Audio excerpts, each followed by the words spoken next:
চোখের সর্বপ্রকার রোগ থেকে মুক্তির জন্য এবং চোখের জ্যোতি বৃদ্ধির জন্য অত্যন্ত পরীক্ষিত ইনশাল্লাহ তদবির দিব। এই পরীক্ষিত তদবিরটি নেওয়া হয়েছে পবিত্র কোরআন থেকে। তো অত্যন্ত পরীক্ষিত, যারা চোখে দেখেন না, চোখে ছানি পড়ছে, তো ইনশাল্লাহ এই আমলটি যদি করেন আল্লাহর রহমতে ইনশাল্লাহ আপনার চোখের ছানি কেটে যাবে, আপনার চোখের জ্যোতি বৃদ্ধি পাবে, আপনি ইনশাল্লাহ খুব সুন্দরভাবে দেখতে পাবেন। এছাড়া চোখে ব্যথা, চোখ ওঠা, যে কোনো প্রকার চোখের সর্বপ্রকার রোগ থেকে ইনশাল্লাহ মুক্তির জন্য এই আমলটি অত্যন্ত ইনশাল্লাহ পরীক্ষিত। আপনারা মোবাইলের স্ক্রিনে দেখতে পাচ্ছেন চক্ষু রোগের তদবির।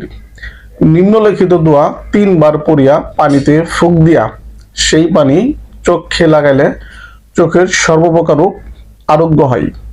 উচ্চারণ: আযহিবিল বাসু রাব্বান নাসি ওয়াশফি আনতাশ শাফি লা শিফাউন ইল্লা শিফাউকা লা ইউগাদিরু সাকামা। প্রথম যে আপনারা আয়াতে কারিমটি দেখতে পেলেন, এটি চোখের সর্বপ্রকার যে কোনো প্রকার চোখের রোগ হলে এই আয়াতে কারিমটি 3 বার বিসমিল্লাহ সহ আপনারা পাঠ করবেন। পাঠ করে পানিতে ফুঁক দিবেন। ফুঁক দিয়ে ইনশাল্লাহ পানি দিয়ে চোখ ধুধু করবেন। ইনশাল্লাহ তাআলা চোখের যে কোনো প্রকার রোগ থেকে আল্লাহ রাব্বুল আলামিন আপনাকে শেফা দান করবেন, রোগ থেকে মুক্তি দান করবেন ইনশাল্লাহ। 2 নং তদবির দেখতে পাচ্ছেন, নিম্নলিখিত আয়াত পড়িয়া 3 বার চোখে ফুঁক দিবে। দৈনিক 3 বার বা 4 বার এরূপ করলে চোখের জ্যোতি বৃদ্ধি পাইবে।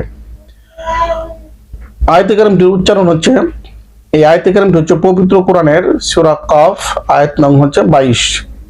উচ্চারণ: ফাকাশাফনা আনকা গিতআকা ফাবাসারুকাল ইয়াউমা হাদীদ। দ্বিতীয় যে তদবিরটি অর্থাৎ দ্বিতীয় যে আয়াতে কারিমটি দেখতে পেলেন, এই আয়াতে কারিমটি হচ্ছে পবিত্র কোরআনের সূরা কাফ আয়াত নং হচ্ছে 22। যারা চোখে কম দেখতে পান, চোখের জ্যোতি কমে গেছে, চোখে ছানি পড়ছে, এই আয়াতে কারিমটি বিসমিল্লাহ সহ 3 বার পাঠ করবেন। 3 বার পাঠ করে আপনি যে চোখে আপনার ছানি পড়ছে অর্থাৎ যে চোখ দিয়ে আপনি কম দেখতে পান সেই চোখে ইনশাল্লাহ ফু দিবেন। 3 বার পাঠ করে 1 বার ফু দিবেন। এরূপ করে যদি আপনারা দিনে 3 থেকে 4 বার এই আমলটি একটানা বেশ কিছুদিন করেন, ইনশাল্লাহ তাআলা আপনার চোখের ছানি থেকে আল্লাহ রাব্বুল আলামিন মুক্তি দান করবেন। সেই সাথে আপনার চোখের জ্যোতি বৃদ্ধি পাবে। আপনি